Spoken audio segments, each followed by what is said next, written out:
Inilabas na ni Coach Tim Cone ang kanyang plano or kanilang plano sa koponan ng Gilas Pilipinas para sa mga torneyong sasalihan nito.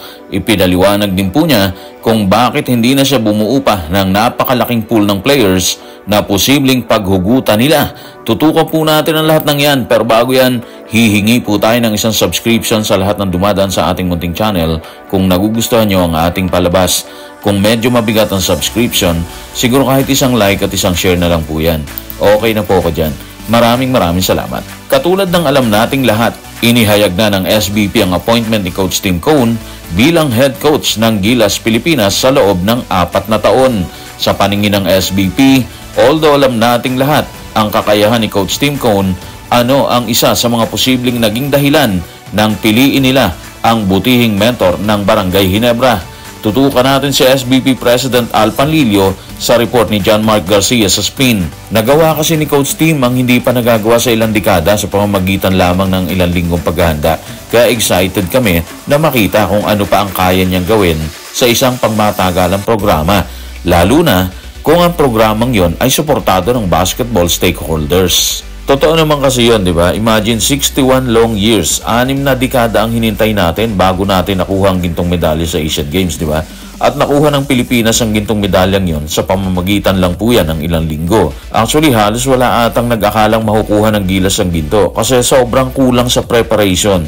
Tapos, andyan na ang competition, bitin pa yung appointment ng ilang players kasi hindi pa inilalabas nung time na yun ng Asian Games Committee kung sino ang kasama sa hanay. So, ang tindi ng achievement na yun ni Coach Tim dahilan para muli siyang pagtiwalaan talaga ng pamunuan ng SBP. Sa nasabing appointment bilang head coach ng Gilas Pilipinas, ano ang masasabi ni Coach Tim Cone? Ano ang paniwala niya sa kasalukuyan? Naniniwala ba siya na nakuha niya ang pinakadabas na players para mag-represent ng bansa? Tutukan natin ulit si Coach Tim sa report ni John Mark Garcia sa Spin. Looking forward po ako na muling gampanan ng tungkulin bilang head coach ng pambansang kupunan. Paniwala ko kasi mula noong 1998 nang i-coach ko ang Centennial team, you've got to go out at kunin ang pinakamahusay na player sa bansa para katawanin po tayo. Lahat po tayo may iba't ibang opinion kung sino ang pinakamahusay na players. Pero tiwala po kami na napili namin ang pinakamahusay na players na bubuo ng pinakamahusay na kupunan. To be honest, nakuha niya po talaga ang lahat ng players na swak sa panlasa ng lahat. Andyan po kasi si Kai Soto, si Scottie Thompson, si Junmar Fajardo, si Chris Newsome, si CJ Perez, si Carl Tamayo, si Jamie Malonzo, si Dwight Ramos, si AJ Edu, si Calvin Optana, at si Kevin Kiambao. Sa mga local players po yan at si Justin Brownlee bilang naturalized player ng Gilas Pilipinas. Walang duda po yan, maganda yung halo ng players. Nakita na rin nating lahat ang iba sa kanila sa World Cup at sa Asian Games. So para sa akin, okay na okay ang halo ng players kasama po si Justin Brownlee. Dahil inilabas na or pinangalanan na ni Coach Tim ang players ng Gilas Pilipinas, ano ang kanyang plano para sa kanila or sa buong kupunan, lalo na ngayon na magsisimula na ang unang window ng 2025 FIBA Asia Cup Qualifiers. Tutukan ulit natin si Coach Tim sa report ni Ruben Terrado sa Spin. Mananatili pong magkasama ang kupunan sa bawat window. Kung may laro po tayo sa Southeast Asian Games, asahan po natin na paglalaruin natin ang kupunan na to sa Southeast Asian Games. Kung may laro tayo sa Asian Games, World Cup Qualifiers, FIBA Cup Qualifiers, ang kupunang ito ang paglalaruin natin.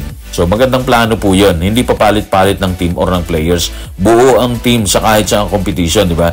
Indikasyon po yan na buo rin po ang tiwala ni Coach Tim at maging ng SBP sa kakayahan ng lahat ng players na kasama sa hanay. Wala na po yung dati na kapag may window ng FIBA na parating, huhugo tayo sa PBA team or kukuha tayo ng college players para ipadala, para labanan ng ibang bansa. Ngayon, at least, may isang kupunan ng Pilipinas na nakahanda sa lahat ng sasaliang competition, di ba? At ang magiging benefit po niyan is magkakaroon sila ng solid na chemistry. Kumpara nung dati na kumukuha ng maraming players para pagpilian, bakit biglang binago ang sitwasyon? Bakit 12 players lang sila nakasama sa pool? Ano ang paliwanag ni Coach Tim Cone tungkol dito? Tutukan natin si Coach Tim sa report ni Ruben Terrado sa Spin. 12 players lang po tayo. Ayaw na po namin bumuo na isang malaking pool. Mas matagal po yun. Yung PBA, yung mga liga, yung UAAP, ayaw nilang matigil ang kanilang liga ng 1 or 2 buwan para makapaghanda lang tayo. Kung susubukan po natin yan, or kung susubukan pa natin yan, magkakaroon pa ng pagtutol para ipahiram ang kanilang players. So, ibig sabihin na pag-aralan na po nila ang lahat ng senaryo bago pa sila naglabas ng 12 players na bubuo sa koponan, di ba? Tama po yung decision kasi hindi biro ang maghanap ng players, especially kapag may ganap din po yung players na target po nila or yung kasama sa isang malaking pool. Mahihirapan pareho ang Gilas at ang kanyang kupunan sa PBA man yan or sa amateur level. Maganda pa rin sa pagbuo ng 12 players, mabilis din po nilang makakabisado ang isa't isa. Mahirap makabuo ng chemistry ang 25 players kasi hindi lahat magagamit sila sa isang exhibition game. Unlike dito sa 12 players na binuo, gamit na gamit po sila dyan. Yun ang benefit ng konting players lang sa pool. So guys, maraming salamat.